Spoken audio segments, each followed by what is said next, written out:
How to break down a deer hindquarter. First, start by taking all the silver skin and tallow off the outside. Clean it up the best you can, all the hair.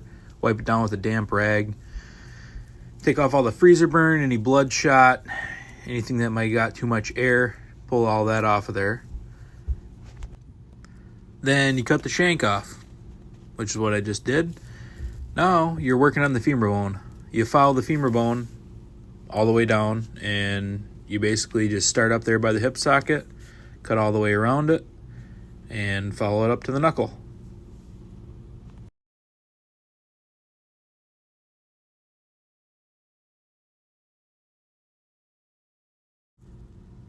You want to try to keep as much meat off of the bone as possible, so it's just white bone that you're pulling out. Obviously, that's less meat that you cut into your muscle groups like the top, bottom, sirloin. And be sure to keep this bone and save all your bones because it makes one hell of a bone broth, the best.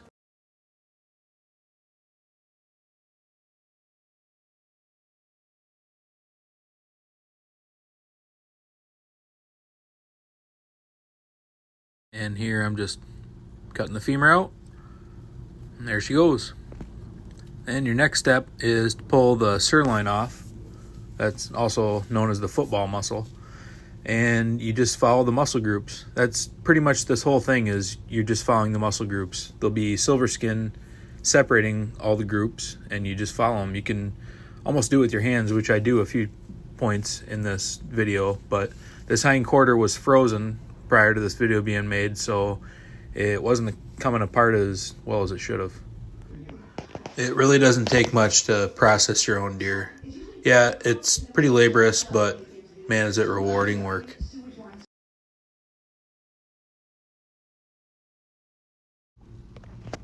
As you can see here, I'm starting to pull the muscle groups apart.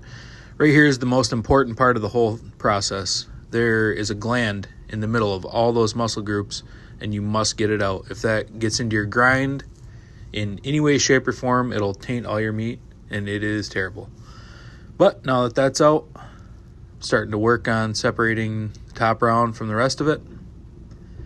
A little knife action there.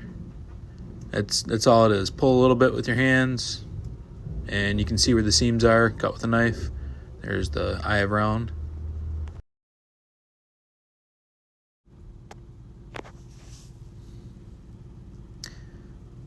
And here we're just cleaning up the bottom round, making sure to get all the tallow off, all the silver skin. And these can be used for whatever you want them to be. They can be steaks, make very good jerky, roasts, or you can just grind them up in a burger, which I've done multiple times. Little family secret, trick of the trade. Always do your front shoulders first, which I'll be making a video of shortly. Front shoulders suck. Hindquarters are easy. Always do your worst cuts first, and then your easiest cuts. You'll have the cleanest meat. Trust me. So, put your red in the grind pile, your white in the bad pile, and then feed that to the local chickadees. They'll love it. Trust me. And you'll have the best tasting venison you could ever have. And in case you're wondering, that little German Shepherd in the background, yeah, she eats pretty good. Better than most humans. So if you got anything out of this video, don't forget to like and subscribe to Life in the Yoop.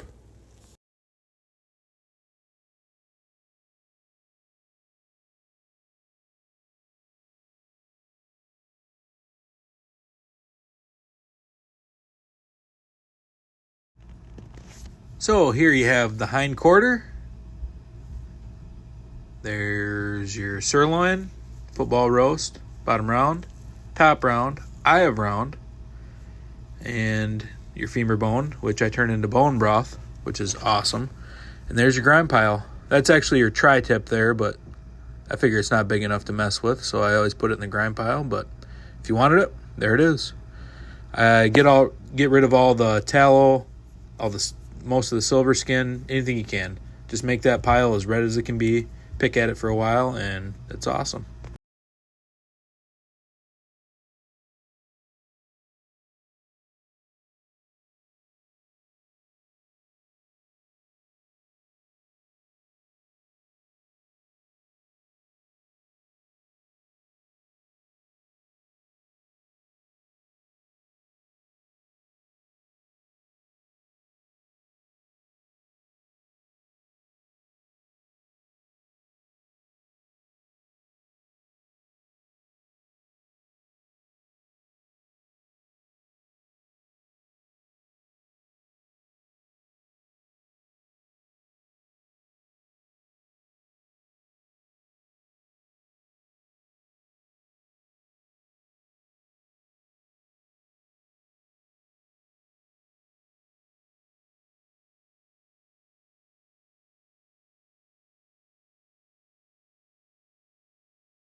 So that's the effective breakdown of a venison hind quarter, and I'm going to be posting more videos on everything about processing.